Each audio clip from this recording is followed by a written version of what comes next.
Je pense que déjà l'extension des parkings existants, hein, ça me paraît le plus immédiat. Donc c'est plutôt cette option. Et vous les laisseriez gratuits, comme actuellement? Oui. Oui. Ah oui. Non, parce que c'est pas une bonne question. Non, c'est une excellente question. Oui, non, il faut qu'il soit incitatif, donc gratuit. Gratuit pour les usagers des transports. Oui, ça. Oui. Ouais. Ah oui. De toute façon, oui. Avec la carte, obligé d'avoir un ticket pour c'est toujours dans cette thématique. Justement, on parlait du coût du transport élevé selon beaucoup de personnes. À ce sujet, quelles sont vos propositions? On maintient, on baisse, on continue d'augmenter? Alors écoutez, il faut regarder les choses en face. Si on baisse le prix du ticket, il faut le compenser autrement. Oui. Aujourd'hui... Il faudrait peut-être que tout le monde paye son ticket. Ça, c'est un autre débat. Non, ça fait partie. Ça fait partie du débat. Parce que moi, je connais des anciens collègues qui ne payaient pas, puis finalement, c'était moins cher que de payer un ticket. Oui, il y a même des calculateurs. Oui, voilà. Ils font de la probabilité. Voilà. Je pense que... Non, mais vous avez raison, il faut réfléchir à la fraude. Oui. Ça, c'est une chose. Le prix du billet lui-même, il faut savoir que si on le baisse, il faut le compenser par ailleurs.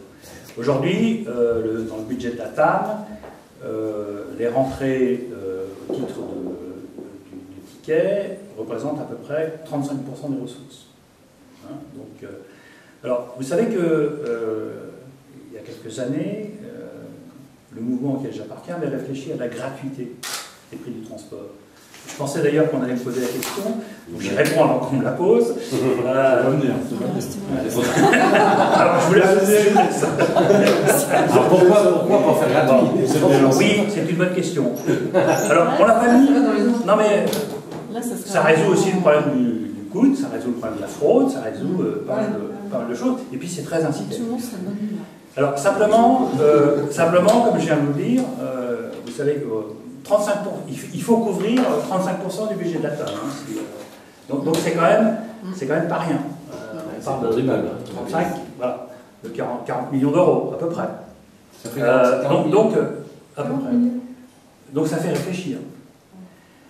Alors, on l'a pas mis dans le programme, on a réfléchi à ça. On l'a pas mis parce que vous savez qu'on vit sous une contrainte financière qui, dans les années qui viennent, va plutôt augmenter. Donc, je pense qu'il faut être extrêmement attentif à ça. Il y a une expérience qui est en train d'être menée en Estonie, à Tallinn, dans une ville qui est à peu près, qui compte 400 000 habitants, donc une ville qui est à peu près de la taille de Nantes, enfin du même ordre de grandeur.